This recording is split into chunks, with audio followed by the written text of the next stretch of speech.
Is your newspaper getting thinner? Look closely. Are the type font and photos bigger? Do you even read a hard copy of the paper anymore? I do. RT Big Picture host and veteran media consultant Holland Cooke is here to talk about print media's predicament. Holland, when Bob Dylan wrote that song, "You better start swimming, you'll sink like a stone," because the times they are changing. I mean, did he ever foresee this circumstance? Back then when he wrote that, 64, 65, everything was about print. There were 3 television stations. What about it? He was prescient. It's the times literally. And as the Buffalo News explained to its readers, it's the perfect storm. For a newspaper, the 2 biggest costs are people and paper. When the Great Recession hit in 2008 and 2009, many newspapers responded by using less newsprint. Some made pages narrower, others eliminated sections. The New York Times went from 6 sections to 4.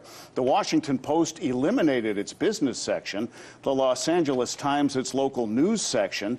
Newsprint is in short supply, reader interests are changing, and the digital disruption, which is remaking institutions as dissimilar as department stores and universities, is reshaping what the Buffalo News does too.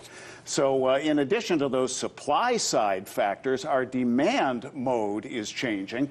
And just this week, the Pew Research tells us that social media has now surpassed newspapers as a frequent news source. 20% of Americans go social for news, and only 16% are regular newspaper readers. In 1991, 56% of us got our daily news from the newspapers, so it's no mystery why newspapers are using social so aggressively. The Chicago Sun-Times has cut Monday through Saturday comics from 3 pages to 1. They've eliminated the TV listings grid, understandable, because now we get so many channels, and we can program our cable and satellite streaming channel guides.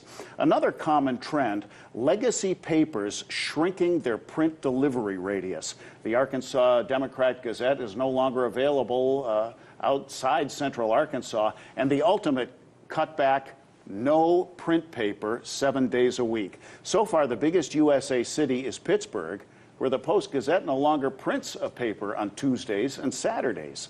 The paper explains it's simply a matter of dollars and cents. Over the past quarter century, total daily U.S. newspaper circulation has fallen from 60 to 35 million, with national ad revenue falling from 65 to under 19 billion in the new century alone. And Bart, this is not just a USA phenomenon, but look what's still selling papers in the UK. It's the tabloids, whose front pages are more akin to the New York Post and the New York Daily News than to the staid New York Times. For all the dollars going to digital, and are those platforms pretty profitable?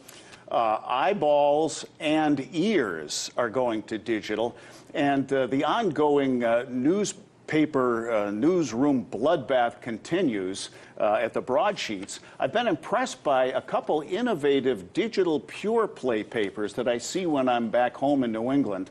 GoLocalProv.com in Rhode Island and PioneerValleyRadio.com in the Springfield, Massachusetts area are finding ad dollars because they're breaking stories. They're going deeper into niche topic feature pieces, and these scrappy operations are hiring print reporters and radio talent who have been displaced by cutbacks and consolidation.